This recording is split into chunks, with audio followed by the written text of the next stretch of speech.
Hola, avui us vull parlar sobre un producte que em té enamoradíssima. Es diu Kuzu. És una arrel que el seu origen és oriental. En medicina xinesa fa milers d'anys que s'utilitza per moltes patologies. Val? Aquí, a Occident, realment no és gaire conegut. Simplement sí que fa temps que la gent que fa macrobiòtica el consumeix, val? Però fins fa molt poquet, et puc dir qüestió d'un anyet o un parell d'anyets, no hi ha hagut diversos metges que han vist les grans propietats que té. Per què? Perquè realment aquesta arrel, que mira, us l'ensenyaré, és així, veus, com molt blanquinosa, si us fixeu, recorda una miqueta la cal, no? Imagineu-vos les cases d'Andalusia, quan les encalen amb el blanc i així, que les estan protegint del sol. Doncs aquesta arrel, aquest blanc, el que ens està fent a nosaltres a nivell d'estómac és protegir totes les parets de la paret de l'estómac i baixa la concentració d'àcid. Què passa? Que en principi és com si fos un omeprazol.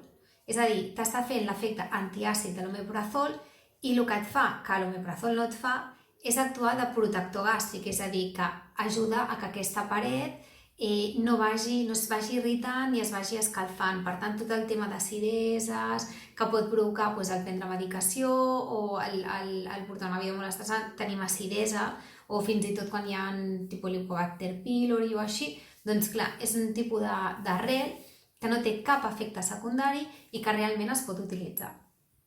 Però a mi em té enamoradíssima no per aquest efecte, sinó per l'efecte amb el que normalment els xinesos també l'utilitzen, que és perquè té dues propietats molt bones. Una és que t'actua alcalinitzant la sang, és a dir, el que et baixa és el pH àcid de la teva sang, per tant t'està netejant, i alhora ajuda a fer una neteja de fetge.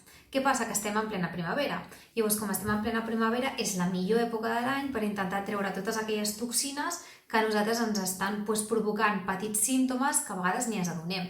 Pot ser una miqueta d'irritació a la pell, pot ser un problema de retenció de líquid, pot ser que hàgim perdut una miqueta de visió o que notem que hi ha una carència en el cabell. Tot això a vegades és per acumulació de toxines. Llavors, què podem fer? Intentar-nos netejar.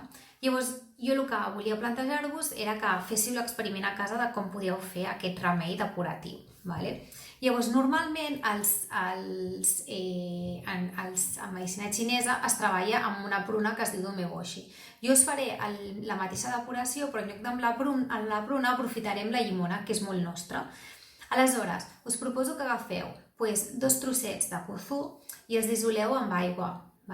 Llavors, feu una infusió d'algun tipus de te verd.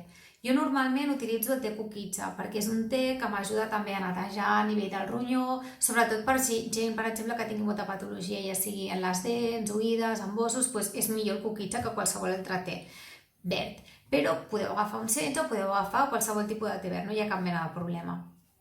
Llavors, quan el te verd està bullint, agafo la dissolució del Kukicha, que he preparat amb aigua freda, i li tiro i començo a remenar. Ja veureu que es fa una miqueta espès, agafa com una miqueta de densitat.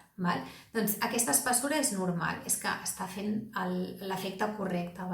Quan ja el tenim tot ben preparat, s'ha dissolt bé i està una miqueta espès, aleshores agafeu el suc d'una llimona i li poseu. I ja teniu el vostre remei preparat.